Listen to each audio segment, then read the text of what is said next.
officially invited to join the inner circle of top leaders from all over the country. Listen and learn as these obsessed entrepreneurs reveal the secrets that led to their success. Welcome to the community. Today's episode starts now.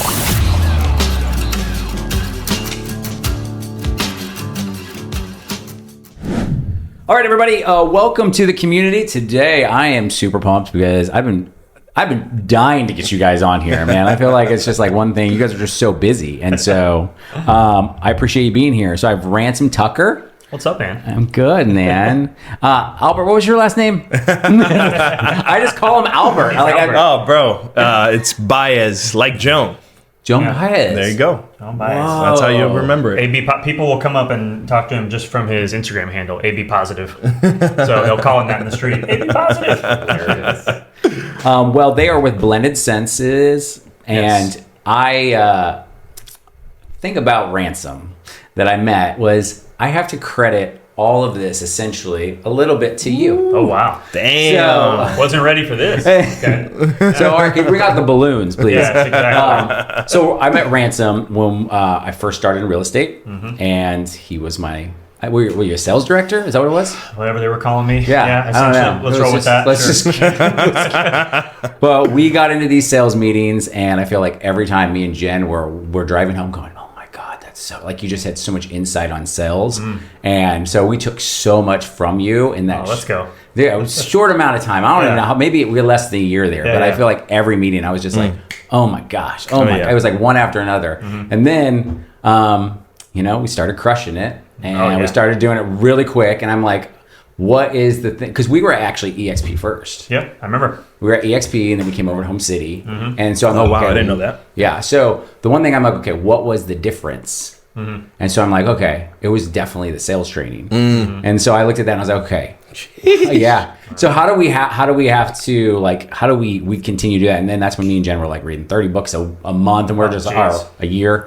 And we were like, we have to just stay on top of this because, man, the knowledge that you had, I don't know where you got it, but as far as sales, but I feel like you were just a massive book reader. And I was like, and I don't think I was like, I read a lot of books, but not like really geared towards sales and whatnot. So, and then now you are where you are, which is so awesome to see. And I'm ready to dive into that because you guys are crushing it. And I see you guys everywhere. Appreciate that. Yeah. And so, so what I want to start is, how did you go from where you were and like sales and then kind of that and started moving towards where you're at now in Blended Senses? Oh, that's a great question. This is the backstory. Yeah. I feel like every time we get asked this, whether it's on a demo or an investor or a biz dev partner, this is always sort of like hey, let's give you the story. And so to answer your question on the sales, which appreciate the compliment, man. Yeah. You're showering, dude, crediting me with the studio. Maybe we never told you that. Training. There's things in life you got to tell the people you care about, like what that have really made an impact in your life, man. And like me and Jen always talk about that. Yeah. So we appreciate awesome. that. This is starting off on a good. Yeah. It's the hard hitting stuff comes later. Yes. The gotcha moments. Oh man, we're gonna get into it. We'll get there. So soften me up.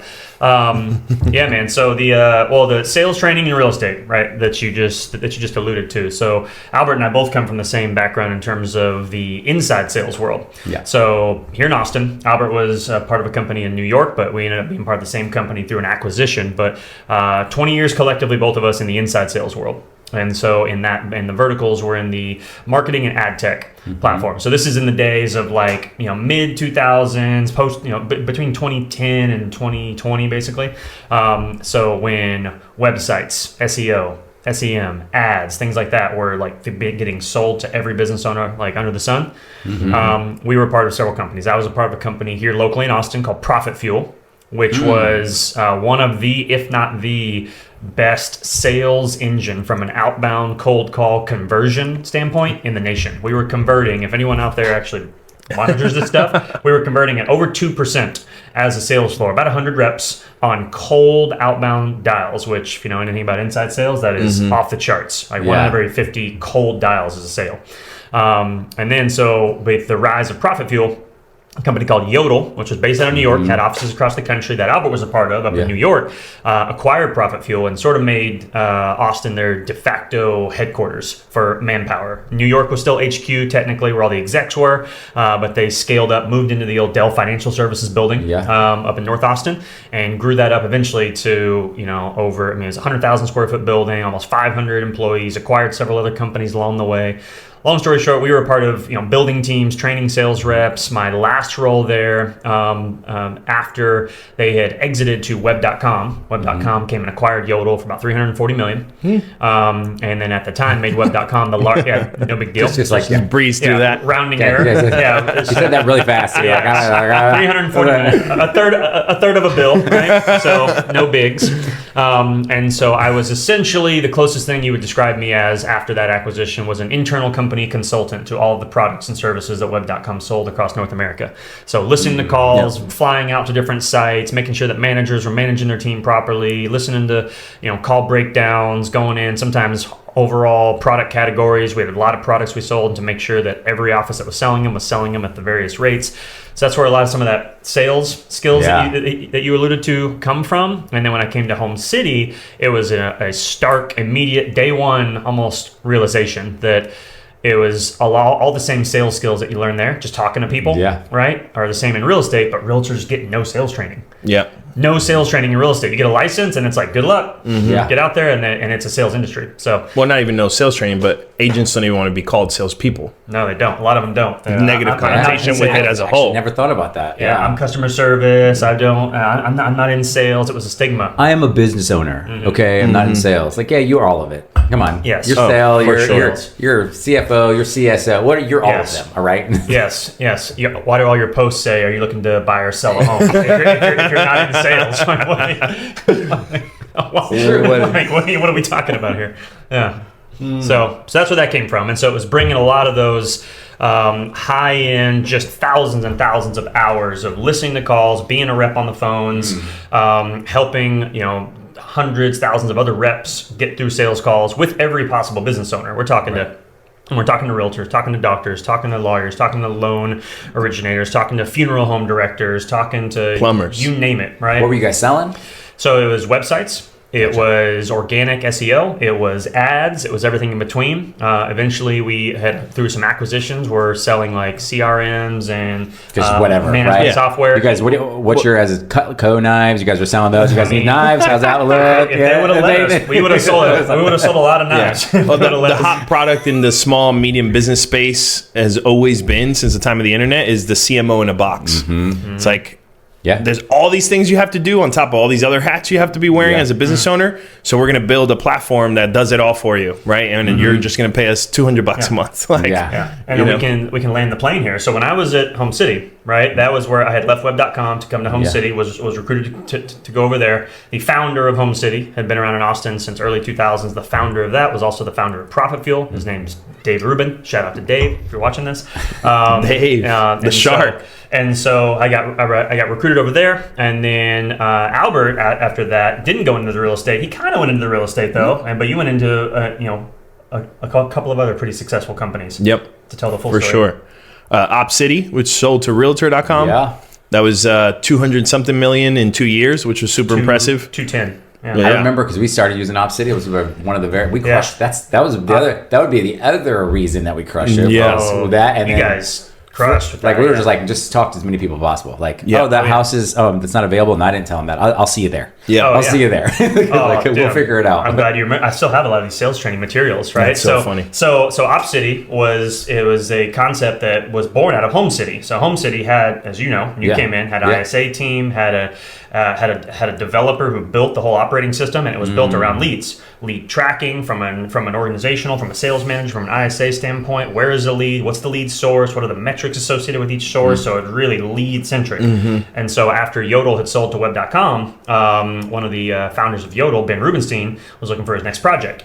right? And so he came and hung out in the Westlake office of Home City and was looking at our operating system. First, he thought he might take that. I don't know if we can, how much we can share. You're fine now, Ben. You made a bunch of money. And so he was gonna take the operating system and package that and go sell a CRM. And I think he made the right decision because that's a super saturated, area. Yeah. There's a lot of CRMs out there. And then he just took the lead portion and said, let me take this. Let me build his own company. At the time, just to set the stage, right? Zillow had Zillow Concierge. Realtor had nothing.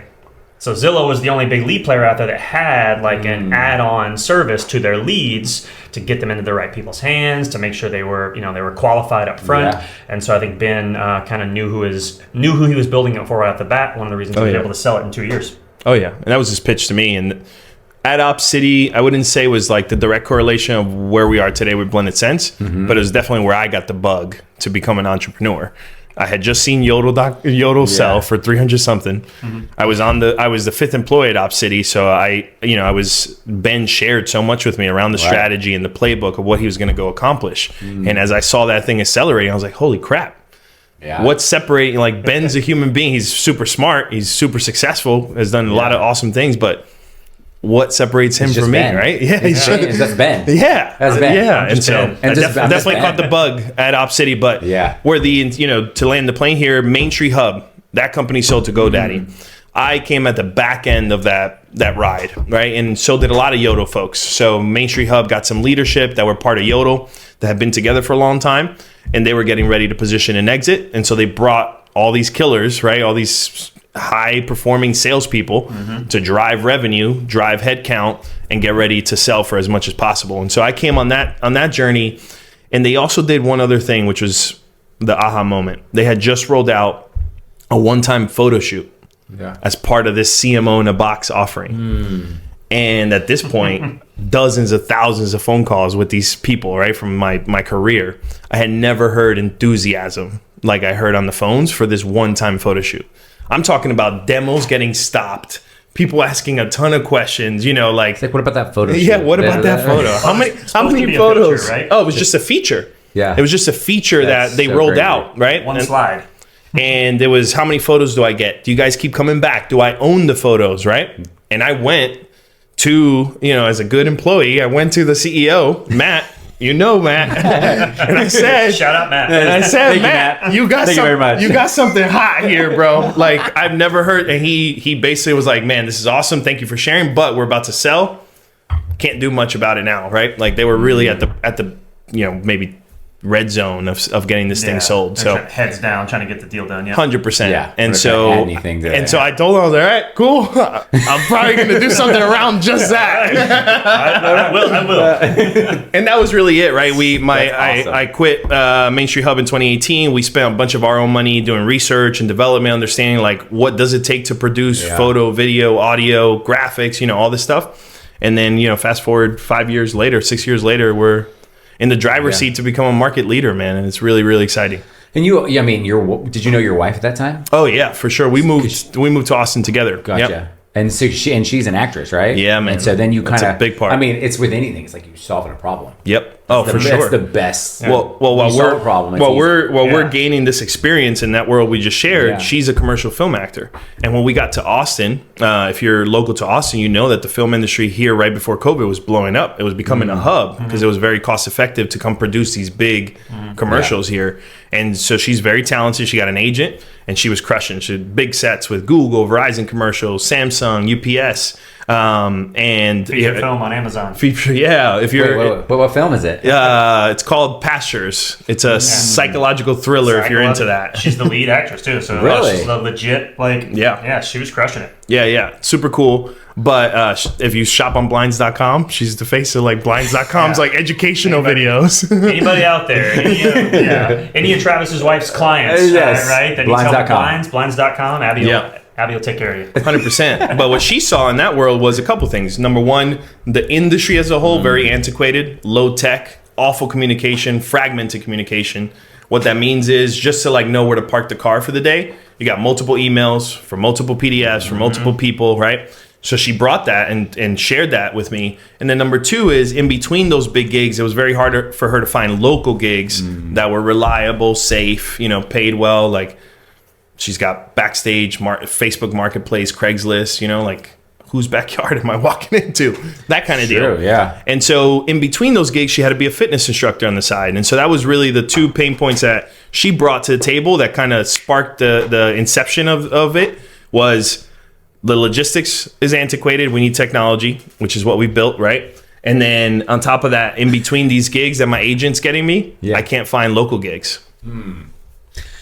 I mean, you just guys solved a bunch of problems. You're It's like, hey, solve one problem. You're like, you know what, we're gonna solve this one. I mean, but in all honesty, like us doing it, it's very smooth, which is like it takes the weight off of, and just having people that have been in the business too, because I think that's the one thing I like to think of myself as a little bit. I have a creative mind, and I'm like, okay, cool, we can do this, but not everybody's like that. Like I would say majority of people aren't. And if you're in sales, like you're like, let's go. But I know how important it is to have video and how important to get my brand out there. I have no idea what to do. And then so when you go in there, you have these people being like, okay, let's take this shot. Let's do this. Let's practice on this. 100%. Like it was so good when we did it. And so, I mean, I was like, oh my gosh, like they were onto something. You know, and I think when you're solving one problem is great. When you're solving multiple problems and you make the transition so easy for people. And I think that was the one thing is like anybody now can do video. Easy button. It's not like it used to be where it's like, you know, you have, I mean, remember when YouTube started? YouTube was like just like shaky cameras, like a Blair Witch Project. Now it's like I feel like everything I watch is like professional almost, like you know, and I think it's moving towards of like where people even can do movies themselves now. Oh, for sure, and they should. For sure, they should. It's an asset, dude. Yeah. It's an asset. It's not a video. It's not a file. It's an asset. In today's world, when you spend the time to record education, information, entertainment, that is an asset to your brand and to your business. Yeah, and that's the thing is when you sleep, that keeps continuing to sell. 100%. You know, it continues to sell, and so it's you just keep doing more and more and more, and you know, it's all it is. And if you're like, oh, it's gonna look bad, I'm always like, oh, they're gonna forget about it in 10 seconds. The bad ones, but the ones that are memorable will stay, and the ones that are forgotten will go. But the ones that are memorable will stay. So you just got to just keep putting yourself out there. So as far as when you guys started the business, like what was like, okay, you're like day one, what do we do? Like what did that look like? Because I mean, people that are good jumping out, and like to me, I'm like, you guys are talking about all these. You're saying all these things. Hey, we're going to go do our Series A. We're going to do this. And I'm like, I'm just going to nod and act like I understand what I'm saying. So have this stuff. You said a couple of letters in there. I'm like, hey, I know what that acronym is. Yeah, obviously. A's are good, right? Man. But you guys have just been a learning process the whole way. For sure. So where, like day one, what'd you guys do? What was your first start? Let you take you and Abby, but to set the stage of our knowledge from the inside sales world, really the SMB space. Right, so that's where we got. Got there. You'd be hard pressed to find more of an expertise gained than the thousands and thousands of hours of calls speaking to small business owners, and my experience working with realtors, seeing that, and then we were fortunate enough to be part of a real estate brokerage that had a marketing team, an actual marketing team, not an admin team that was called marketing. Where video content was was a service of seeing that. And then Albert just mentioned kind of in his experience seeing when something like a photo shoot gets rolled out, the responsiveness, the trigger, the way people light up. And so there was this unique occurrence that happened in the modern business, at least in this culture, right, where almost overnight every business needed to become a media company. Right? Where at one stage, there for a long period of time, a solid block there, it was, hey, do you have a website? You got to get a website. And then once the search engines became a big deal, it was, is your website being found, right? Having a website doesn't matter anymore. Everyone's got a website. That's not special. Is it being found? Are you on page 1, page 2? And then it was ads, right? Oh, Google and Yahoo and the places, they'll sell front page placement. Are you doing that? Do you have an ads person, right? And that had a reign. That had a really good reign of like that's what we sold. And then, but now once you had email marketing, you had the rise of social media platforms, you had all of this, you had website content, websites, trying to luxury websites, right, to distinguish you from the rest. Everything that drove all of those digital campaigns was high quality assets, right? Photo and video being one of the heaviest. So now overnight it was everyone just sort of raised their hand and went, hey, we have all this stuff that's been sold to us for the past 10 years, right? But where do we get the content to put into it, because it doesn't work without content. And the only solutions out there were agency, right? Go to a production company, go to an agency, these antiquated, legacy, been around for decades solutions where Travis, the bankruptcy attorney, or Travis, the plumber, or the home builder said, I need a video for my website. And you call Albert, the production company, and he's telling you he doesn't get out of bed for less than 10 grand. And you're like, well, I guess I don't have a video then, because I'm not paying you $10,000 for a video. And that was that. And even if you knew that, there was no way to find him. You search for a videographer, you see production companies, you see weddings. Even today, if you search for a videographer in a major metro, you see production companies, see wedding videographers. You never see like Travis, the freelancer with 2 Sony A7 IIIs and great audio and lighting equipment that is able to capture anything you want, that can run and gun gimbal, do interview setup, do lighting. You don't see that. You have to really search for that, and you have to know what you're looking for. So we saw all of that for business owners, and then, like you said, Abby had the experience of just the infomercial. There's got to be a better way after her umpteenth time coming home from a large set that should have run smoothly, that didn't. And so that was sort of the light bulb moment for them to start it. For us, the day one, a couple of things happened day one. Number one was, what is the actual problem that's going to yield the results for both of these groups? Because we knew right off the bat, we could not build anything that would just solve for one, or else we'd just be another company that's here today, gone tomorrow, right? So what we focused on was production logistics, right? Similar to in real estate, where you saw this technology coming into an antiquated industry. It was like, how do we solve the production problem, which is a Hollywood problem? It's an independent videographer problem. It's a production company problem. Because at that same time, where those businesses were trying to figure out how to get assets, guess what? Agencies' margins were getting pinched and squeezed. And they're like, how the hell do we produce the damn content for these people? We can't produce it at a price that even gets them to buy it. Right? And so that's what we focused on. So our day one was like, what's the problem? It's asset management. It's the fact that if you film in 4K versus 1080, you're a whole different world, right? But you want the 4K because it looks freaking crispy. It looks awesome. Yeah, right? You know. I mean, we were just talking about that before. It's 100%. like, man, it's like 4K. It's like if you can tell, like you're like, what is this? 2000? 100%. How do I now feel it? How do I now move those files over? How do I store those files? How do I access them to work on those files? That's a problem that is in Hollywood as well. They're still shipping hard drives across the country for when they're filming a movie, right? That's bonkers. Yeah. So that's a big pain point. We're solving that today with technology. The other problem is who needs to be there, what do they need to have, and to do what, right? That's a mess. That is multiple emails, multiple people chiming in. Then Travis, the bankruptcy attorney, brings in his operator who also has something to say. And his marketing girl. And now the creative shows up and they're shaking. They're nervous. They're like, this is my meal. Like, I need to make sure that this client hires me again. I don't know what the hell they really want. So I'm just going to do everything. They don't know what they want. And so solve that, right? And so that's what we built, is that platform, so that now you can have access for the business for high quality, right? They can actually access that because the price point is right for them, and the efficiency component is right for them, so it doesn't take up their time.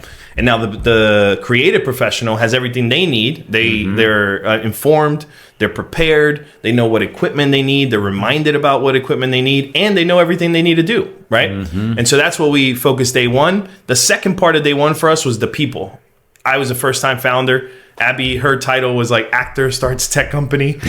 We had no idea what we were about to head, the journey we were going to head into. And so I was really kind of enthralled. We were talking about books, enthralled in the Napoleon Hill series, dynamic way of thinking, right? And so that led to be like, okay, well, if I can find people that are experts in these buckets of business that I am not, let me surround ourselves, more important, not even just us, but the business with this, the entity, the Inc., right?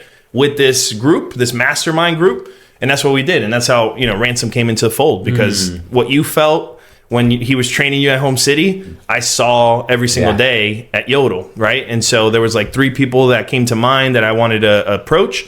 And he just led to the top, not just because he was incredible at sales. He was an awesome human being. He cared about his people, and he did everything with quality, right? Yeah. And so that's what we did. We surround ourselves with Ransom. He came in as an investor and an advisor. We surround ourselves with somebody else from the home city world, Irina K, for marketing. Awesome. Irina's awesome. And a couple other people that have built and sold tech companies. Yeah. And that was day one for us. Was like, what's the problem? What's the tech we need to solve? And then who are the people that we're going to surround ourselves with? You bring up like an awesome point, because the first step is, who do I have around me? Yeah.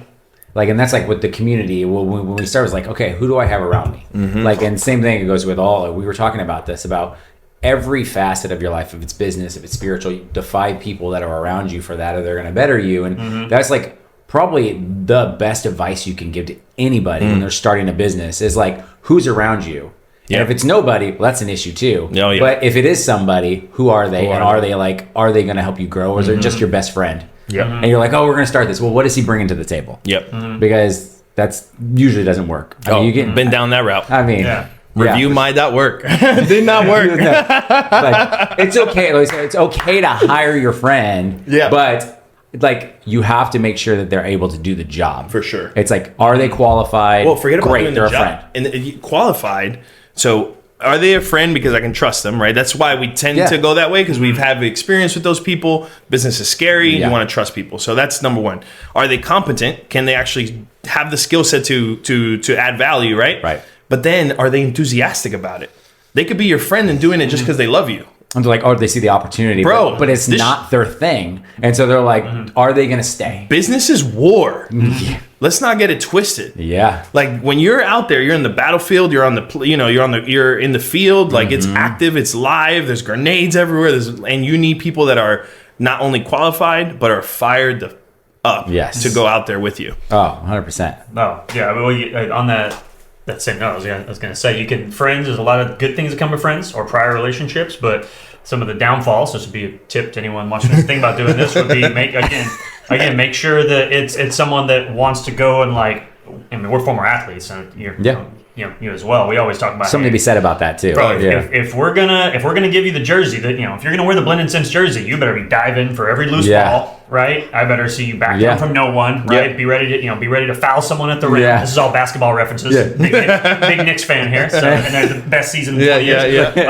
But yeah, you gotta have that. So the danger of bringing on friends or someone you have comfort with is sometimes maybe not doing as much because sometimes it can be hard to call friends or comfortable relationships on things or hold someone accountable, right? So if you're going to do that, know the good that comes with it, but also know that you're going in, like, pick someone that is as passionate, like you said, about the problem you're solving, so that you can actually get the most from them versus maybe letting things slide, because let little things slide, especially early. Oh, it piles up. That's hard. You got to, like, set those boundaries of, like, are we at work or are we playing Madden? Right. What are we doing? Like here, because if you're at work, like, I'm going to call you out on that one, and then we can go play Madden after. And I'm going to beat you. But at the same time, at work, if you're not doing what you're supposed to, like, that's hard when you're friends, man. Like, I mean, even with coaching people that are friends, you're like, you're just not doing what you're doing. You say that you want this, but you are not showing me that you want this, and so you got to call them out on that, and they're like, he's just so hard on me. He's so, like, no, like, you would not think that I was hard on you if I wasn't your friend. Right. You're comparing my behavior now to my behavior when we're playing Madden. Yes. Which is that's two separate people. Yes. Which actually, Madden's probably a horrible reference because I'm like, I'm yelling or like, not in your face. I haven't thrown a remote controller at you. Yeah, right.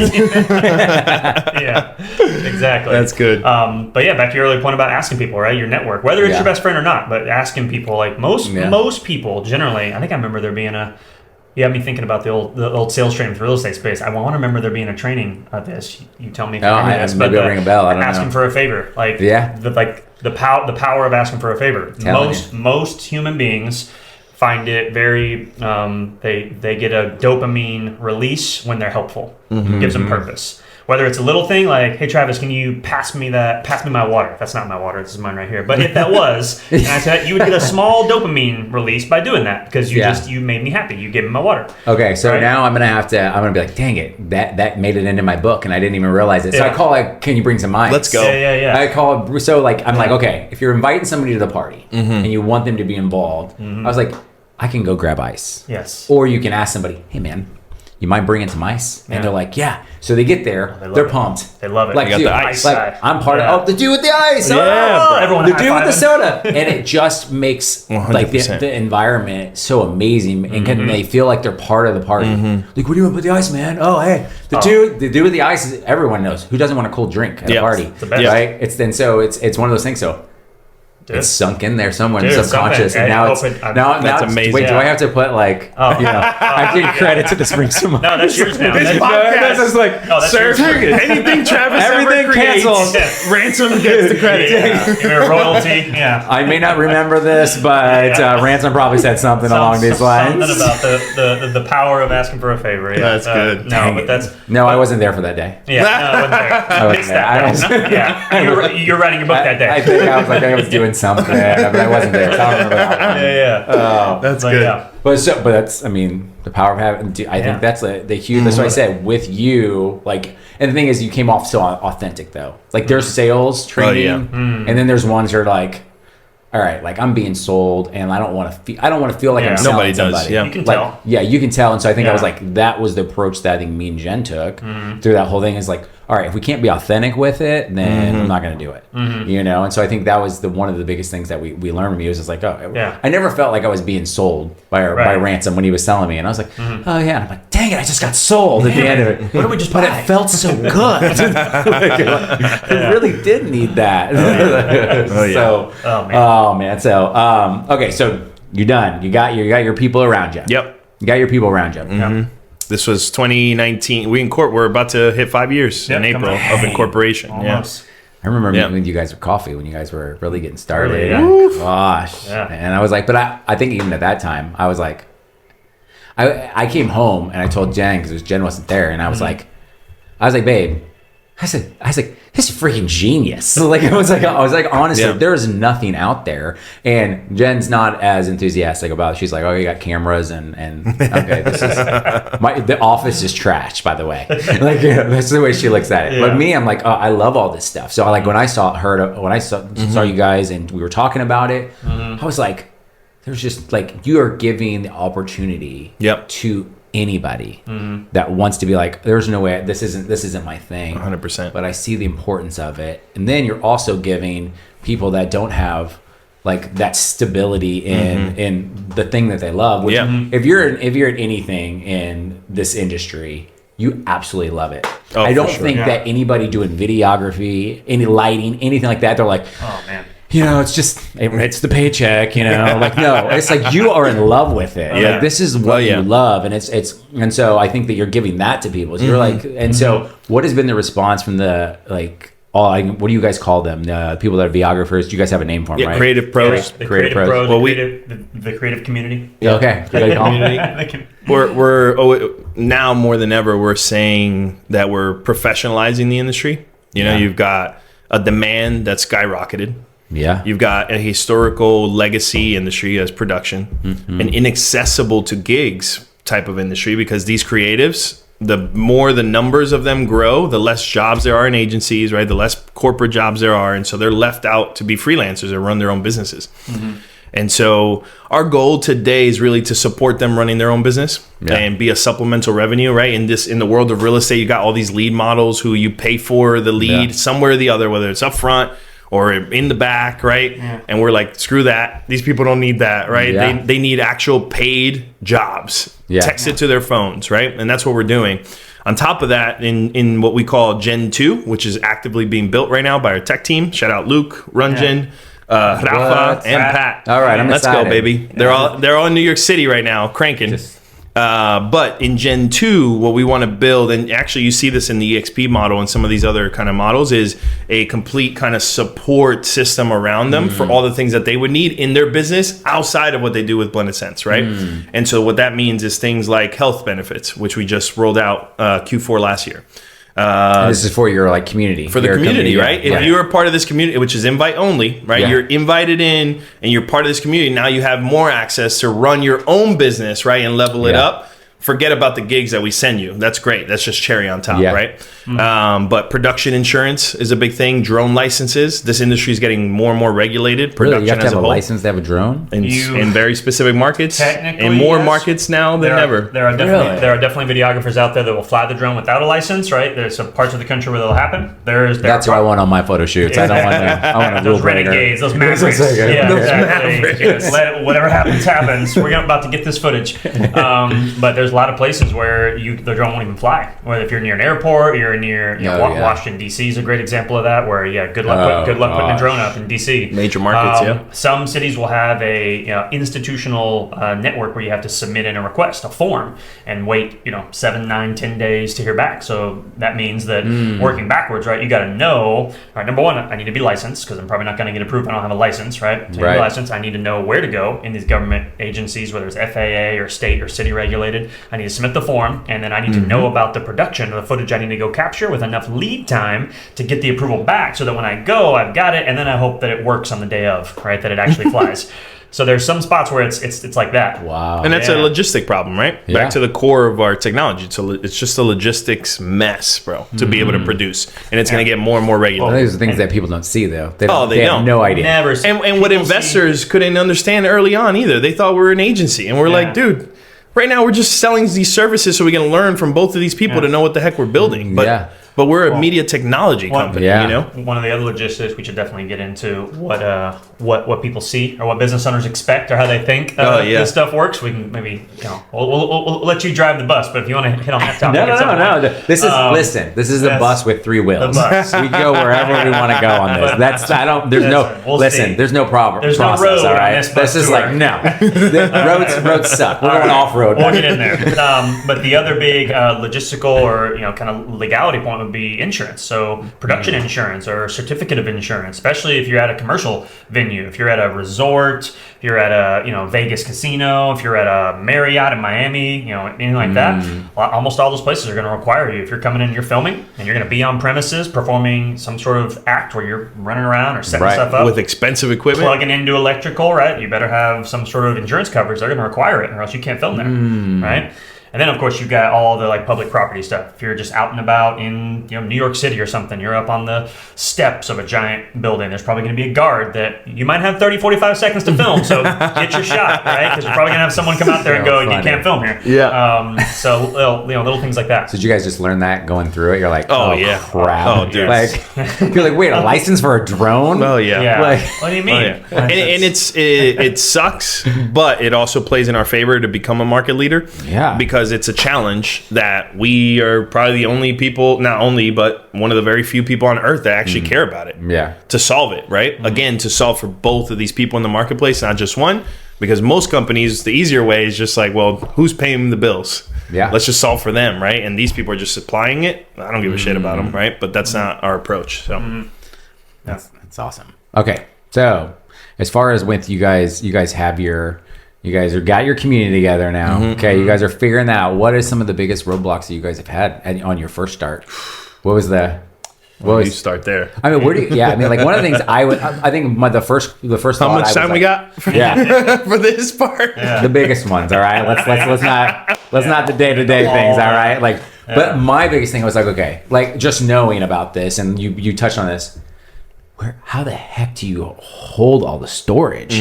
Because you're talking, this is like, because I mean, we've used the platform and I'm like, dang, like that's a lot of stuff. And it's the growth. So is it like you guys have to invest in servers? You guys are, where's that at now?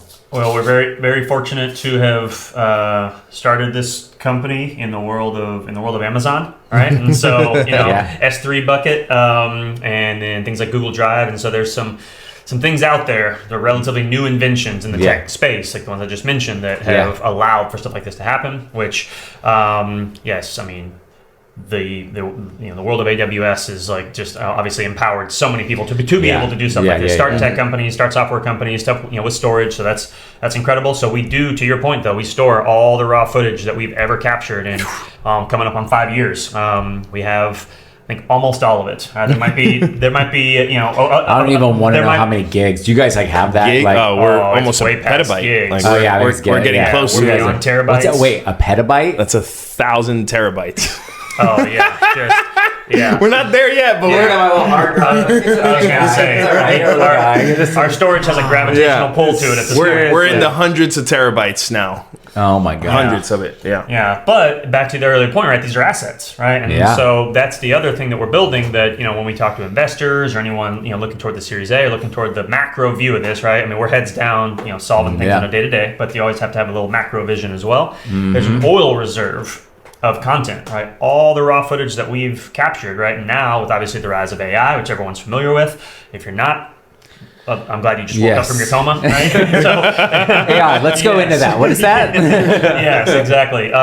But there's a world where all of this footage, and the more we capture, right, we would have the largest reserve of high quality raw footage that can then be AI indexed to where every single clip, right, there's metadata tied to it, to where we have stock libraries, the ability to train an AI on being able to create video. That's already out there, right, where you can verbally prompt something and it'll create a video. AI's getting crazy. Right, but as it keeps developing, it's going to need things to train on, and so we're going to have that. So you guys are becoming an AI company.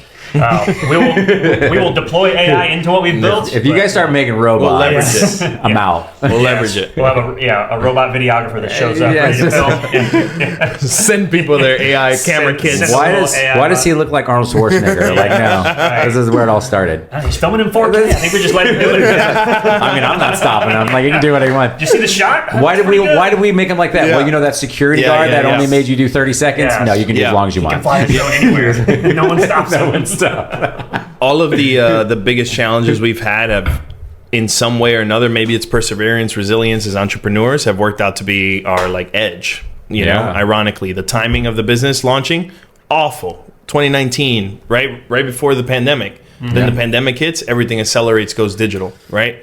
That the timing was the hardest. Mostly our experience, Abby and I, as entrepreneurs, I had at least some decoration, right? Some trophies in the trophy case with those companies that I was a part of, but there was nothing to show that I had started something successfly, right? So that was hard, raising money early in Texas, female founder, minority founder. Yeah. That was not easy. So that was the biggest challenge, was to get. And it wasn't even that we needed a ton of money, because if you look at our historical financials, we've never needed a lot of money, right? We haven't even taken a lot of money relatively. Yeah. But we were always in this chase of selling, getting a bunch of business, because we're always able to do that. And then how the heck do we service them? We don't have enough fund, right? We don't have the capital, the working capital to build the infrastructure to do that early on. And so that was always the cat and mouse for us, until we finally got enough, one big check, the biggest check that we got to that point, which was $250,000. That allowed us to actually start building some infrastructure. Yeah. Right. So that was super hard.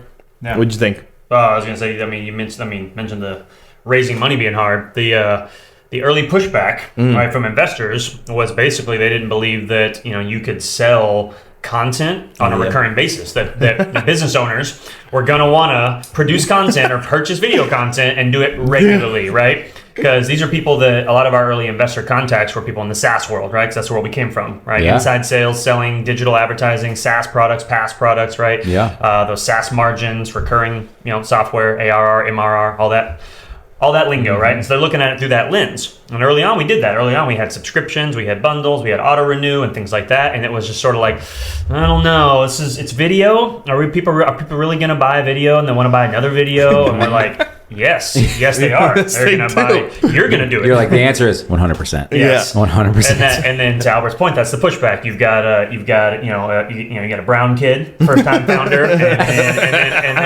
and in Texas, right? Let's just we love Texas, but hey, come on, Texas, get it together. Get it together. You got a brown kid and a female, blonde girl, a blonde girl, right? First time founders with no priors. That it's very easy in that spot. And we'll give the investors some slack. We'll cut them a little bit of slack. They see a lot of pitches, right? And so I'm sure they're like any person. When you see a lot of pitches, right, you're immediately poking holes. You're whittling down. If you're going to deploy capital or deploy resources, you're looking for the ones that are sure bets. And there are a lot of holes to poke because no one had done it before. But it's back to the any startup, and you're going to have that with any startup. Very few startups go meet with one or two capital allocators and land one of them, and then it's just all sunshine and raindrops after that. And we always say you do 100 pitches till I get one yes, and yes, that is true, and that is actually practically what happened.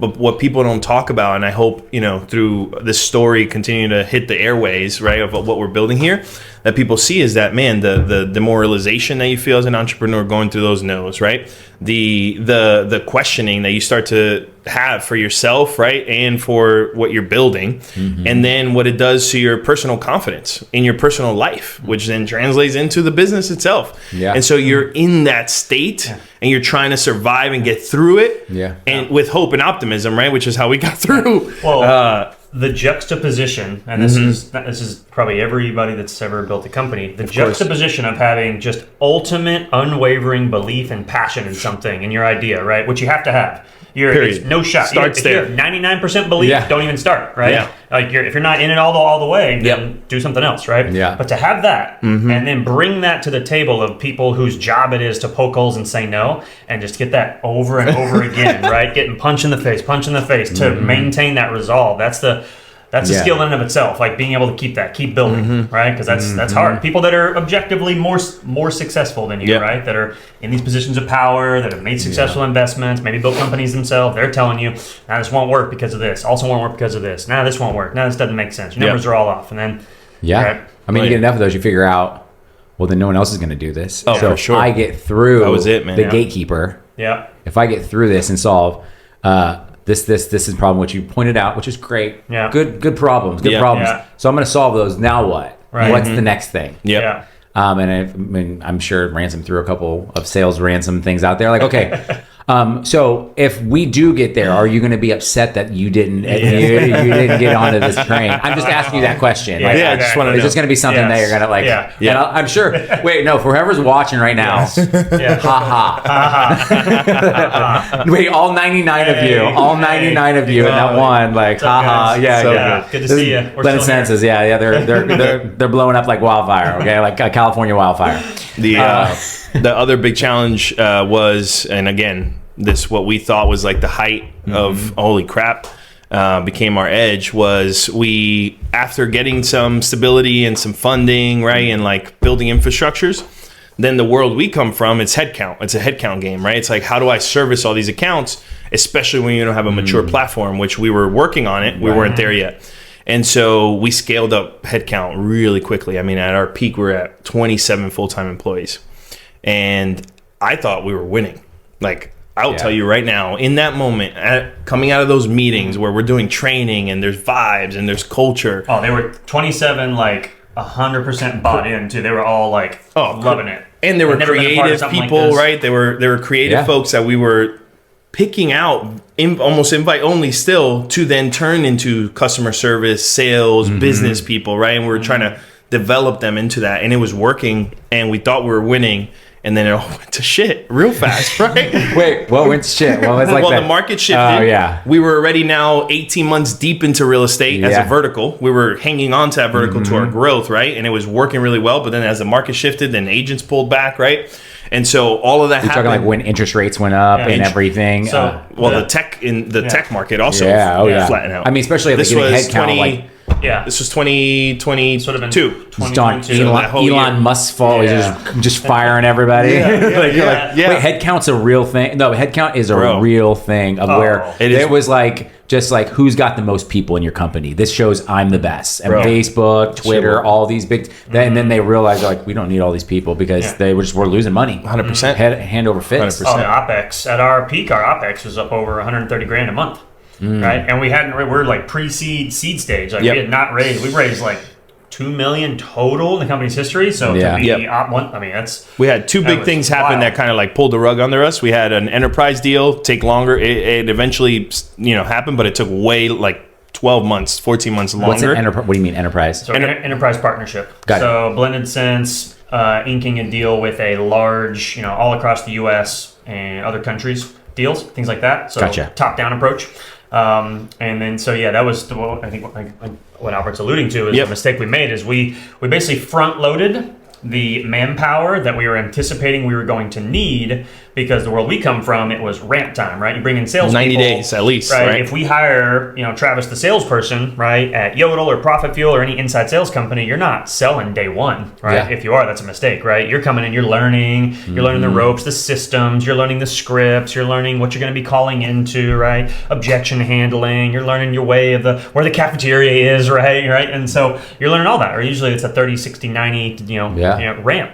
And so we were planning on that. So we're thinking, hey, we got this enterprise deal that's telling us, let's get this deal done. Yep. We got hot checks. Oh, People were ready to throw more checks in. We had investors verbally committed of, I'm going to do this. Here's what we're thinking. Let's just, cross these T's, dot these I's. And this is all exciting, right? and we knew there was risk. It wasn't in yet, but it was like, all right, well, this is all, we're going to take these people at their word. Which, by the way, the ones we're alluding to all came through. Crazy. It just took way longer. And so we front loaded all of this. And so we had all these people, and they weren't tied to revenue, right? They were tied into like, hey, let's just have these people, let's give them ready stuff to service, do, let's ramp them up, and then we'll fill them up with the demand that's coming. And then that lagged, right? But just because the market lags or investors lag or an enterprise deal takes longer, you can't go to your employees and say, hey guys, we can't pay you this month because the enterprise deal is going to take a few more months. So just hang on. Tell payroll to pause. We had to keep paying them. And so eventually we had to make the really tough decision to basically let almost the entire company go. Yep. And we did that. And that was super hard, bro. What year was that? This was end of 2022. So October 3rd was the day. I still remember it. It was the hardest thing I've ever had to do as a person, let alone a business person. Well, we'll really paint the picture and then see what you, but we had just come off a team builder. The last team builder we had was a bowling.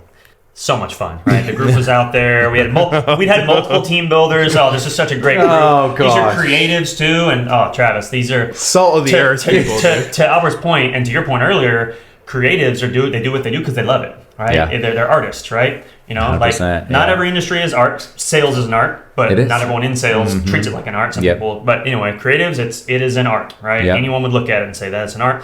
And so these people really, really love what they do, and they'd never had an opportunity to be in a role like this. Again, there's still no company doing what we're doing. And so we were giving these creatives that love to be creative, love to produce, love to film, love to edit, a role where it was a full-time role where they were on the ground floor building something like that, and they were involved in everything, so they loved it.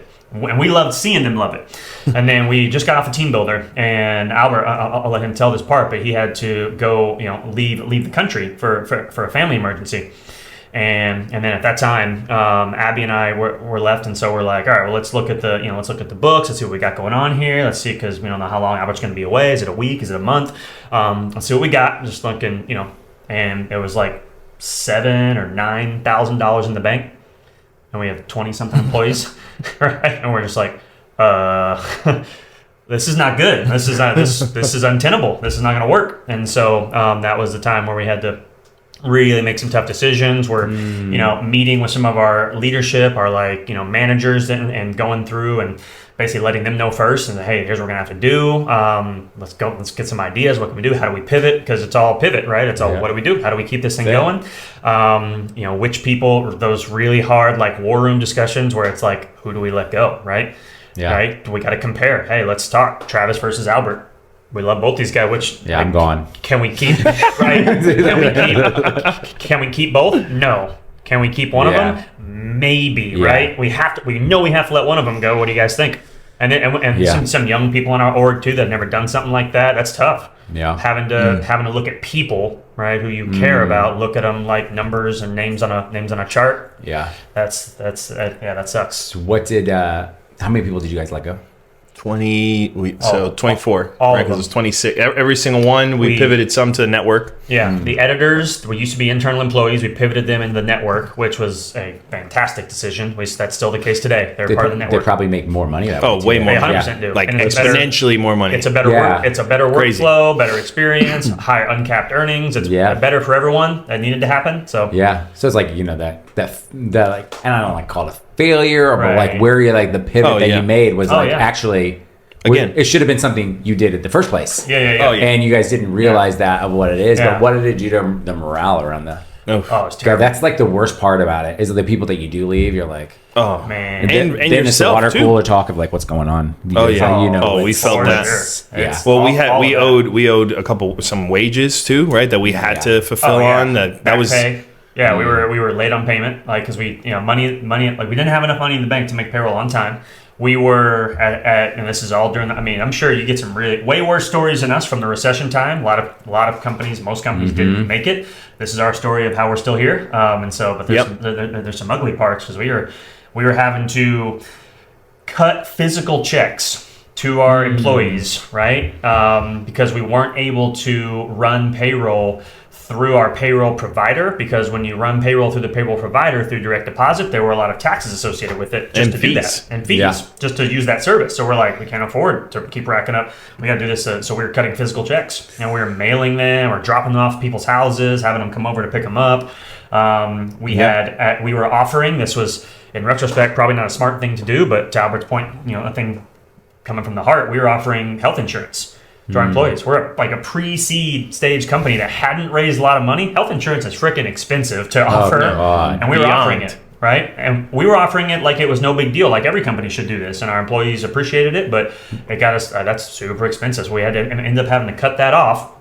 And then there's a whole, there's a lot of stories we could tell, but we ended up grinding harder than you can imagine to make enough money from a revenue standpoint to pay all of our employees by the end of the year so they get their money before the end of the year for taxes, pay everyone all their back pay, make a payment to our health insurance provider. So we had active insurance claims from people that needed health coverage from services. They already had doctor visits. We had to get like a $15,000 or $20,000 check-in by a certain date, or else they wouldn't be covered. Oh, yeah. And we had no money. We had to go drive revenue to do it. oh yeah. Oh, it's a freaking story. Sunshine and rainbows. Oh no. Sunshine and rainbows. That's all. Yeah. This is like Yeah. they're gonna, and it's like totally. This is like where we're at in like society though. Is like you look and you just like Ransom's like, you guys got to do more walking videos. You guys got to do this. You're like, dude, they are crushing it, man. That must have been easy. They got it figured out, and you're like, no, they didn't. But and they probably still don't. There's always things we're that- learning. Oh, yeah. learning, all day. and it's like, but that's like where the fun's at. Yeah. Like, The we are business- responsibility increases, but the learning never stops, bro. Yeah, the learning never stops. Yeah, that's The two lessons there is expectations. Fuck the market. Pardon my French. Yeah. I don't care what any other company's doing. Yes. I don't need to be like them. Like, No. I don't need to have health insurance. Like none of that crap. And then number two is it's not over till it's over, bro. We had everybody looking at us and saying, you know what? The idea is still really great. Like, cash this out. Like, put it to bed and go start another entity. And then you run away. You literally run away from the crime scene. And we said absolutely no. We put our fucking heads down, and we got the revenue we needed to get everybody paid off before the end of the year. And then we started at ground zero. And now, That's it. and that was it. That was a big pivotal moment. What was your guys' mentality at that though? Whew. That was like, Well, honestly, I call it business narcissism, because if you don't believe that your business is Oh, gonna, bro. like, you have to. Mm-hmm. If not, that is the one time I'm like, if you're an entrepreneur and you're starting something and you don't go, this is the best thing since sliced bread. Yeah.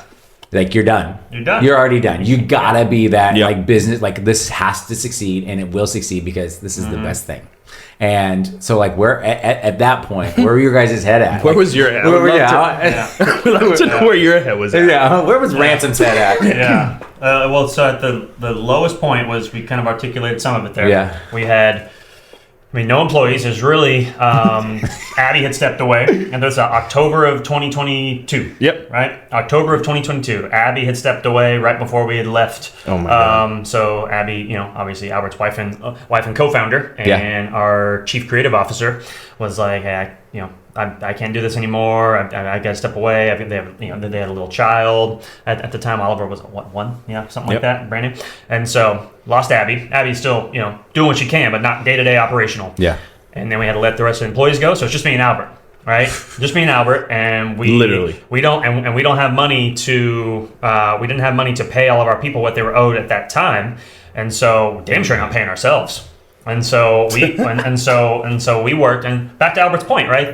There was an easy button, right? We're in Texas. There's an easy button to say, hey, the company failed. It's failed. Sorry for all you people that didn't get, your money. You knew the risk of working for a startup. Sorry it didn't work out. Better luck next time. Yeah. Thanks for all your contributions. There, we could have pressed that button and started something new from scratch. Hey, sorry investors. Thanks for the money. It was a good ride, but this one didn't work out. Better luck next time. That button was there. It was flashing, right? Press this button and you're good. Move on to the next thing. Yeah. With a clean slate. And we said, no, we're not going to press it. Yeah. Instead, rather than press that, we will not pay ourselves. We'll work for free for months. Almost 12 months. Almost. The time that we had to start paying ourselves is we got a new payroll company, and they required that we pay ourselves $100 every 2 weeks, like for the biweekly paycheck. Because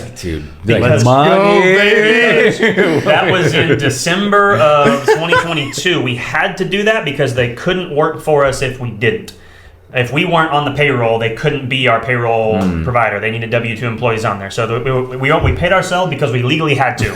And you guys just went, all right, put it back in the business. We're like, $100. Oh, heck no. I took that $90, bro. Oh, whatever. Like after taxes, 91 something dollars. We used that shit. Oh, we're doing something. What are we doing? We went to dinner. We're going bowling. We got some Chinese. Baby, I'm taking you out tonight. I'm taking you out. So that was after about 4 or 5 months of whatever that was, 4 months of October to not paying ourselves. Again, we told you about the scrounging to pay. We got every employee that we had that was owed back pay, got paid in full before the end of the year. So they were paid that year when they had to. And that was all. We got no investment during that time. There was no new investment. It was all revenue. So that's all Albert and I running, not only with the keeping the tech up to date, and then working with a couple of editors that had agreed to stay around and work on an per asset basis, right? Or work on a flat fee, hey, we'll just kind of pay you as, here's the situation. We had some David Ruiz, shout out to David Ruiz. Hero. You are absolute hero. I hope you haven't taken your cape off, dude. That's we wouldn't have been able to do it without him. He was our one editor. Stopgap Big editor time. That got all the assets that we had so we could still keep servicing clients. And then we were selling. We were reaching out. We've never run ads. This was all us, back to sales stuff. This is reaching out to people organically, relationships that we had, bumping emails, right? Just driving revenue. And again, we were back to the ultimate, just unwavering belief. We were in a spot where all the money coming in, all the margin was going to our people.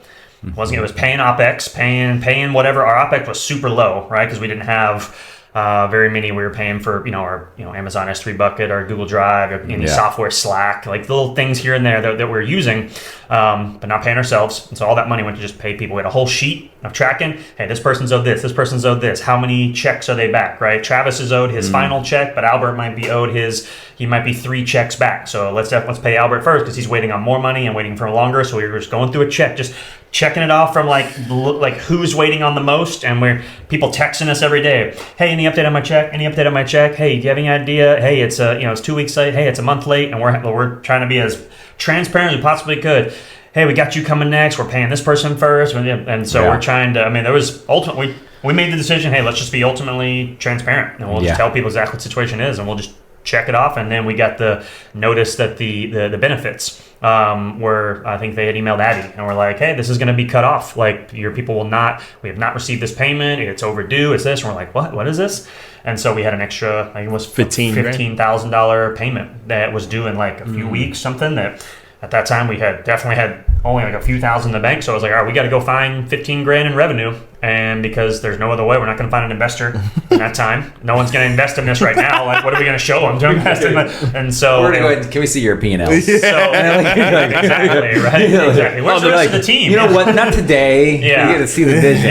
If you don't believe in the vision, then P&Ls won't do it for you. We're just taking the Zoom call from an empty field. Hey guys, things are really looking up over here. Yeah, we got a lot of investors. You're the I think we're going to buy this field. That's why we're here. The site of our new factory. Yeah. So what do you guys think?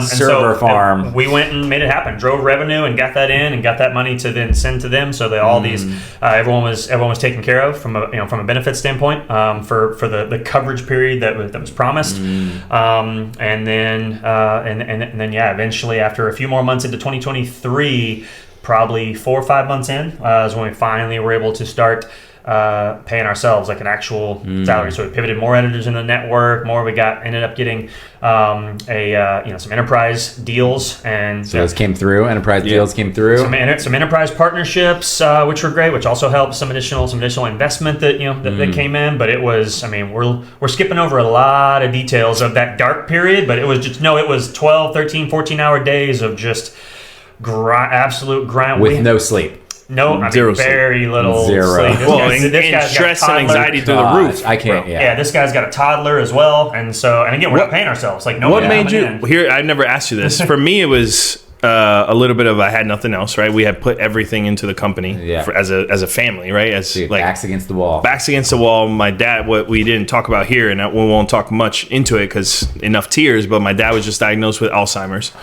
in that Q3 of 2022. That was the bowling story. It was a little bit of pride. It was a little bit of remembering all the people I said we wouldn't do it that kept me in it, right? What the heck kept you in it? Like, why did you decide? Why did you say? Are we getting into something we haven't talked about? I never asked him this. He was just the guiding light, right? He was what reassured me that, what? At least I have somebody to battle with, right? Yeah. But why? Branson's a good person to go to battle with, man. Well, one of the cool best. as a clam, man. Cool as a clam. Simple is a pretty simple answer, right? The clock didn't say zero. Oh, clock didn't say zero. Hey, make sure you get that clip. That's where. I don't care. Maybe it's a half court shot. Maybe that's all we got, but we're gonna take it. I've seen some crazy half court shots made, and look at this one. Half court shots have been made, right? And if the clock doesn't say zero, we have investors, right? Investors are going to give you money. They're not saying, hey, if it gets hard, just quit. Or here's my money. Oh yeah. If it gets hard, just quit. Don't worry about it. And no investor's ever said that. Oh yeah. Right. And so and also just the knowledge. We've been around a lot of successful people, right? Yeah. We've been around them at their coming in as they were like closer to success than they were like the trials and tribulations. They were close to an exit. We were part of building some companies up we talked about earlier. Yeah. So we didn't really get to see a ton of or maybe you did with Op City because you're a fifth employee, some of like the hard part. But we know it's possible, and we knew from just listening to people, listening to successful people that you take them at their word, whether it's podcasts, whether it's YouTube, whether it's you're reading books or whatever, and hear a lot of people. The underlying thing is just like, bro, building this shit's hard, right? It's gonna be real hard. There's gonna be times, multiple times, you're just like, how do we even move forward? And those are the times where the companies that make it find a way to move forward. So you quit. A lot of people quit. But if the clock doesn't say zero, right? We're still playing. And so it was like, all right, what can we do? Yeah. Right? We're not going to do anything today that just gets us to a Series A. Like, we're not even thinking about that. It's what can we do? What's the most important thing, right? Right now, in this moment, on this time. Yeah. At one point, it was our people. It was like, all right, we need to get these people paid because they put their blood, sweat, and tears into this thing. And so we have an avenue. People, the demand was still there. The demand never stopped. That also made it easy. Yeah. That made the decision not easy, but it made it more of like all right, we can do this because we know that people want what we can do. We know that the demand for this product is out there and no one else is able to do it. And we had at least several years of like equity built up in relationships and knowledge, platform, and videographers, our network across the country. And so we had the ability to go drive revenue, and we come from the sales world. So it's like, all right, at the very least, we can fall back on this. It's going to be a shitload of work and it's going to be stressful. A lot of it's going to suck, but we can do it. Do we want to go do it? Right. Because odds are it's probably not going to work. Did you guys have that conversation? Yeah. I think we had the conversation in passing, but it wasn't like, that's why I asked him now, right? Because thinking back, if I'm in his shoes, I'm fucking bailing. I'll go. You know what I mean? Like, Well, you obviously invested in the company. You were check number 3 or whatnot. Check, so you're going to lose some money, but holy crap. Well, it was a big mountain to climb. Well, we both our prior history, right? It's we could go back into the workforce and land a easily 6-figure plus job in management and go. We could easily, that wouldn't take much to go find that. So that's also like, all right, we can always go back to this, but which makes it more kind of whether it's smart or dumb that we kept going. But, we broke through and it paid the way, right? Like that's what made it so clear what we are today and why we accelerated so quickly through 2023 and why we're positioned today the way we're positioned. We flipped the platform on itself. We said we were making people push the buttons because we thought that was the way. Forget about that. Let them push the buttons. And they all started pushing the buttons. Empower people to be their own entrepreneur. So 100%. And what I mean by that is booking, right? We had a person, a concierge, like doing Yeah. that part for Travis, where Travis could just time, day, location himself, right? That was one. Then we saw, holy crap, with a proper irrigation system, asset management, 2 people could do the same amount of business that we were doing with almost 30 people, which was true. We did more business in 2023 by ourselves. Isn't that crazy, bro? That's nuts. We did But more. it's a number of people, man. Number of people is always. It's like we want to Facade. have seriously. Yeah. It's like So- that's. I think when people are like, oh, he's just laying everybody off when he took Twitter over, and I'm like no. No. He's looking at the numbers and go, this doesn't make sense At all. Yeah. And This he's like, person's not contributing. Yeah. he does not care. Like Yeah. Elon does not care about how it looks. He's like, what are the numbers? And which is why he's the richest man alive. Yeah. Like, he doesn't care about that. He's not like, he doesn't care exactly. Yeah. We got to have these more people. Yeah. These more people. And he's like, no. And then he did it. And everyone's like, oh yeah. And- Wait, we can do that? Yeah. Wow. And it started that trend though, And so I think everyone, it's, I think it's a like you said, it's a facade, and it's like you can do more. Especially, are you guys using AI with like your business yet? Like you guys? We just took some meetings about it. Yeah, we've had some AI caption writing, right? Where like caption gets uploaded. We've had that, and then the main thing we'll use it for will be the indexing, right? AI indexing of all the raw footage. Yeah. You were talking so we'll about use it. assistance for us, though. Yeah. But we just no. took some meetings. But we're we don't actually have going. If you have AI or a person, here we are. Yeah. I mean, we're talking about that. I mean, that's where it's going to take. We're over. at that crossroads now. Yeah. I'm about to have a baby. So I'll give you one more on the down my wife in is. the darkness, right? Down in We're gonna have this. Well, is let's it. go. We're gonna have to bring this to the light here in a second because yeah. I'm excited. It's a great story, though. It's a good. It's a great story. So, probably, I would imagine, business-wise, your darkest moment, right, or at least when you were lowest, right? Obviously, stuff with your dad and family will be that's a separate level of emotion. But whenever we had during this time when all this was happening, when we were like a few days or weeks into like, Oh, man. all right, let's just grind this thing out and let's see how far we can go. And the singular focus is let's pay all our people. Let's make sure everyone gets every cent that they're owed, right? That's our focus. If we make it to there, we'll look at the next mountaintop. And it's just sort of that one step in front of the other. During that time, we had a sweep, a big event. It was across the country. It was in Florida or somewhere, right? Vegas. In Vegas. There we go. Multi-day event. And we had multi-day event. We had not only the company putting on the event was a client, a possible partnership, and then we had a bunch, right, over a dozen individual attendees that were expecting. Did it have a con in it? It might have. They all have cons, right? So they might have. So we had a bunch Big of event in people- Vegas with a bunch con of at the people end. expecting content, right? Yeah. And so we had, I think, already purchased the plane ticket and the hotel, or we had just enough money to purchase that. We had I flew Spirit. barely any money. Spirit Airlines, and then like a super cheap, whatever the cheapest Airbnb or hotel room was, and we sent Albert there. We didn't have, because we didn't have money to actually pay a videographer, because we're like, this is gonna be a lot of time. So we have great people in Vegas, but didn't have the budget to say, hey, let's go. We couldn't afford the cost of goods. So we're like, all right, Albert's gonna have the only way we can do this. Again, easy button is here again, right? And just, do we say, no, we can't, we're out? Or what is the one pathway that this gets done? Little Doctor Strange in fucking, There's a million ways. I've seen them all. We only win once. That's what it was. It was me and Albert. Just, we lose every possible way, but there's one path where we win, and it involves you flying Spirit and borrowing a camera from an employee that we just laid off. Borrowing her camera, right? And she knows who she is. You're one of the best people we've ever had. Man. Man. Borrowing her camera and flying with it. That's an expensive piece of equipment to fly across and using especially a with cell phone. Spirit, man. I mean, you could have died. dude, You could Spirit. have died, and the equipment could have been gone. That camera was more expensive than the plane it was flying on. So, sorry, Spirit. If you guys are thinking about sponsoring this podcast, you totally should. We will not take that. Yeah, no, Let's be honest, they're not never watching mind. this.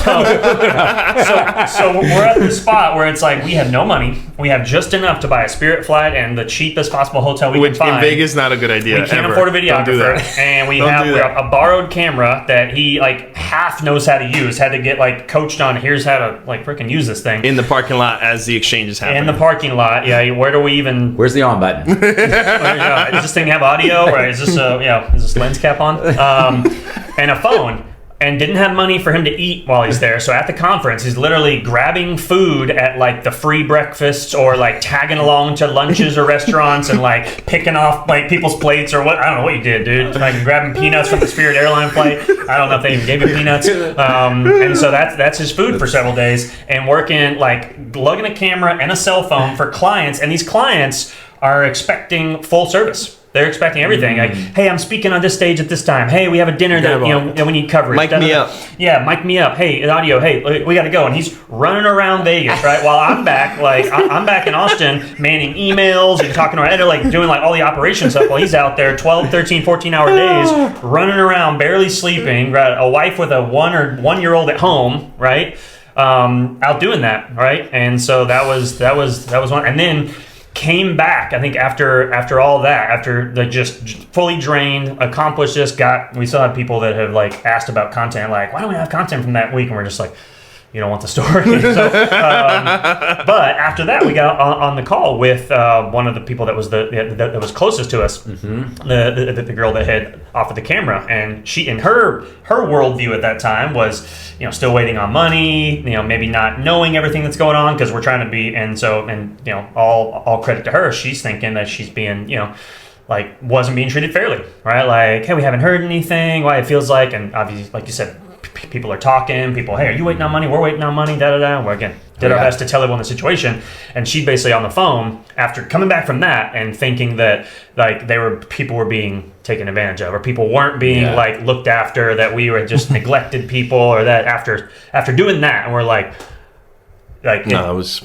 To be told by someone whose opinion you trust, who matters to you, that the perception is you're neglecting people when we were out here not paying ourselves, doing stuff like that, leaving his family to go service all the people so that we could drive enough revenue to take care of people, to then hear that was just like a pretty breaking moment. I know for him, that was definitely like we got to really like lower the rope down there to pick Albert back up. Like see down there? That was hard. Yeah. For sure. Because I mean, you guys. I think the thing I love about it is that you guys are just trying to do the right thing. Mm-hmm. Yeah. Like, and that's like, you know what I mean. You guys, like I said, which is already hard, and let alone that type of environment. Yeah, but then you try to do the right thing, and then people go, no, I don't think you guys are doing the right thing. Yeah. Like, it's like literally all I care. But they don't see the data. No, yeah, for they sure. don't see like the struggles. Yeah. It's like no way. They don't have that vantage point, and so I think it's platforms like this. You're doing an awesome job, man. It's not just our story. I'm sure you're getting a lot of good stories that people don't typically get a peek into. That's why I mean the backstory is like where everything is. Like getting the vantage point of like, I mean, Glennis, like I said, you guys should do more walking videos. I'm like, I should do more walking videos. He's so great. They got it figured out. You're like, no, they don't. Yeah. But that's the thing is like they don't have it figured out, but they're figuring it out. And that's like always the biggest thing with business. Like you're figuring out as long as you keep going. And I mean, it's a testament to you guys. You guys have been through hell, and you guys. But on the other side of that, though, it's like it seems like you guys are crushing it now. Yeah. It seems like the business is trending in the right direction. And that's a testament to you guys working. It's like the man in the arena, though, right? Yep. Yeah. The man in the arena. We probably went over that in sales things. I'm sorry. I can't say what you told me because you know what I mean. That's all good. But yeah, I mean, like that's what we always want to say is the man in the arena. Yeah. It's like you guys were in there. Yeah. So everyone's gonna complain about it, but the hard part is those people that bless their heart because they were probably hurting too. They were patient. Oh, for sure. You know what Everybody I mean? was hurting in that time. Yeah, and so it's like, but you being in there, you're like, man, you guys don't see. You don't see like me just my shield just being ding, ding, and I'm like just trying to get you what you can. The only way that I do is sacrifice time with my family to all this and that, and I mean everyone's paid back. Everyone's paid back. Actually, as of right now, the company has close to zero debt. What, $12,000 in like a square like capital. So nothing. That's like 12K. I was gonna say, no big. No. Let's go. So where are you guys seeing this going? Like, where you got? What's like the next 12 months look like? Next, 2 years? Like, where do you guys? I mean, are there any other competitors? Do you guys have some competitors that are popping up? But you guys, the market is maturing, right? We know that, and so whether it's a direct competitor that's trying to facilitate something like we're doing, or the local production companies are modernizing, right? And so they're bringing down their prices, or they're changing the way that they bill, right? Or the way that they do things. So that's happening, but along with that maturity of the marketplace, the demand is continuing to go through the roof. And so we keep saying market leader, and that's really our goal. So right now we found stability in 2023. We got, the cart on the right track, right? And now we're just turning up the speed on it as much as possible. And so where we're at right now is really like, how fast can we go with the current cart on the current track without breaking it, right? While reinforcement and the team in New York is building out this Gen 2 platform that hopefully our goal is to position ourselves as the market leader, first to market, the big brand, the name brand that is known for this. The easy button. Because the other competitors are coming, right? If they're not already out there that we don't know about it, they're coming because the market is maturing. And so we want to be first to market. We want to be the biggest name in the market, so that as these competitors come up, we can either acquire them, right, or position ourselves, understand what the edge is, right, and keep on going from there. But there's still, though, today, everyone we meet with, whether it's a new client or whether it's a business development partnership, we're still getting the reaction we got years ago, which was like, holy cow, what is this? Like, where has this been? This is incredible. Like, you guys been 5 years? Wow. Like, how are we just now hearing about this? Like, we're getting that reaction still. And so there are, to answer your question, there are some not really any direct competitors on the video side. Most of the video ones are either regional, to your point, like it's a production company, or it's like a vertical specific, like something just for lawyers or just for product companies, and they build out like a niche like offering for that use case. Where you do see some like global networks would be on the photo side, right? Because photography is a bit easier to scale, it's a bit easier to onboard, file size is way smaller, so you can kind of do that. Video is a whole nother behemoth, right? And there's just more nuance to deploying a video production and all the variance that goes into it, the use case, what are we producing, what's it for, what's the environment, and then the asset management. And so, I mean, what are you guys mostly real estate now? What other industries have you guys dove into? From a tactical strategy perspective, that's a big part of where we're at right now is diversifying our user base on the customer side. So real estate's probably now, I don't know, 60, maybe close to 50% of the users on the customer side. And we have some solidified enterprise deals in that vertical, so that keeps coming. But coaches and speakers have blown up over the last 12 months for us, right? Events are coming back hot. We consider event as a vertical for us, right? And so we're getting hired by these industry-leading events as a partner, and then also building revenue and business development opportunities at those events. And we're not in the booth, right? Like we don't have booth people. We're doing the work at the event. And so absolutely, restaurants we're really hot on. Hospitality. We love hospitality. Just bringing it to the people, man, which is what I love, man. What I love is you have these big production companies and you're just like, I don't know, oh, we have this and we have this, and it's like these huge things where you're bringing it to the people. Like, you're like, what do you guys want? The world is your studio, baby. Yeah. Oh, I love that. You guys, wait, is that what that's our Gen 2 tagline? What? The world is your studio. The world is your studio. The world is your studio. That's right. Dang. So on that note, imagine this is sort of future casting for you, but today our network is all vetted videographers, right? Some photographers, heavy video though, and they've all got multiple cameras and lighting and audio. But in the very near future, right, there's a world where we have vetted cell phone captures, right? Or you've got a phone, which almost everyone does, right? Has a smartphone, and these cameras are getting insane, right? And there are people that are producing YouTube shows, like high followed YouTube shows with cell phone content.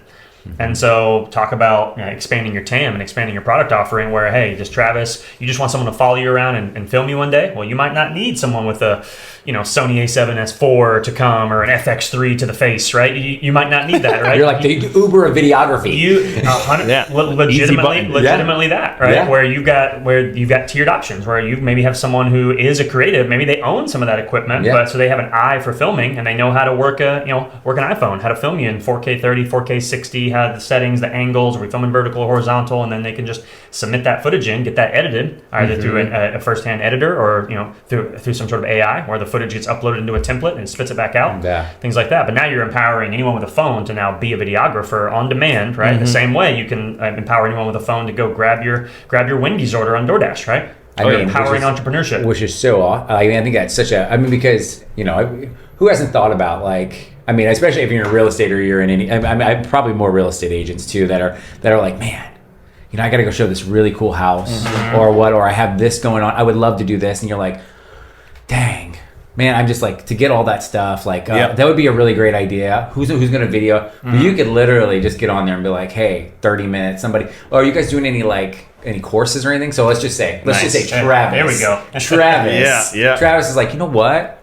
I'm pretty good with a video camera. I got a mic. I got me a good, nice Rode mic. I got this stuff. And I'm like, you know what? I could just get on there and see if anyone needs it. Yeah. Is that like something where you're like, okay, take these courses so we know that how to set up your phone correctly? Yep. Yeah. You know what I mean? You get it. Like, you get it. You guys getting? We're building that as we speak. Abby's going to play a big part in that. We're expecting number 2 right now. But as she, heals up and gains her strength and gets back out there, a lot of that, like, top of funnel educational material that we know is needed in this self-capture world, she's going to do a lot of that. And we just did a session last week on it. You help people how to put the right phone settings. Right? That video's coming out soon, baby. Like the action, like somebody like, what? I met with an agent the other day and he said we were doing a video of like my listing and he was like, can I video this? I was like, yeah, dude, I'll come there. Yeah. Hooked him up with the mic, like no joke. Literally just happened to me. Yeah. He's like, I'm gonna go. My listing's right up the street, and I was like, oh, I'll meet you there, man. He's like, let's go. And so I was like, no, I got my Rode mic. I was like, oh no. I was like, here's what we're gonna do. I was like, you're gonna do a reaction video, like you've never been here, and like I was like, but it's disruption. You guys, it's a disruption thing where it's like you guys are like Vuber, It's like now I'm throwing things out that he can steal from me. It's all free. Take it. I just wanted just a little credit there. But that's what it is though. Of like those people that kind of have that creative mind that will be like, can I make him? Especially in the economy we're at now. Someone's like, oh, you know it. I don't really want to drive someone around. Right. If someone's like, hey, I got a video shoot. I'll pay $100. Done. Let's go. Yeah. Right now. Sounds fun. Right now. The people that all they can do is drive there and show up, film. Freelancer economy. That's where the modern workforce is moving a lot more toward that. Oh man. Dang, you guys. I can't wait to see where this goes. So. Ooh. Us either. Dang. We got an idea, but we'll see. No. It's gonna. Honestly, man, I've done research on on your on like the companies. Like, I wonder what else is out there. There's nothing. Yeah. Nothing that because I've done that. There's nothing that compares to that. Where it's just like. No. Okay, what do you want? No. Because it's we say video, we say you're editing, you have lighting and whatnot, but it's not just that. It's like you want to jam. Oh, it's for context. It's like you need some music for your podcast. You need a logo. What do you need? And you're like, we got you. Yeah. And I think there's nothing out of this. You guys are just market disruptors. Let's go. That's what I love about it. So. I think that's it, dude. I could probably talk to you guys. I could probably talk to you guys forever, man. I'm like, okay, where are we going to stop this at? What time are we at? Oh, my goodness. What do we go? What's the runtime? What do we do? I think we're like 12:39, so... Oof. Okay. An hour and a half. Hour and a half. That's not bad. Hour and a half. Yeah, no big deal. All right, well, let's get you guys out of here, all right? So we got Albert Baez. Did I say that right? Yeah. I got it. Let's go, baby. I was like, all I was thinking was Joan. All I was thinking was Joan. All I was thinking was AB positive. Yeah. I'm not going to lie to you. That's all I was thinking when I was like, gosh. Got to stay positive, man. Ransom Tucker Blendon says, if you guys are looking to just up your content and just your reach in the market, your branding, you guys got to give them a call. For one, they're great people. They're going to take care of you. But two, just get ready to have people reaching out to you, which is way better than you reaching out to people. All right. Let's go. Thanks. Hey, thanks for joining us, the community. I'll talk to y'all later. Bye. Appreciate it.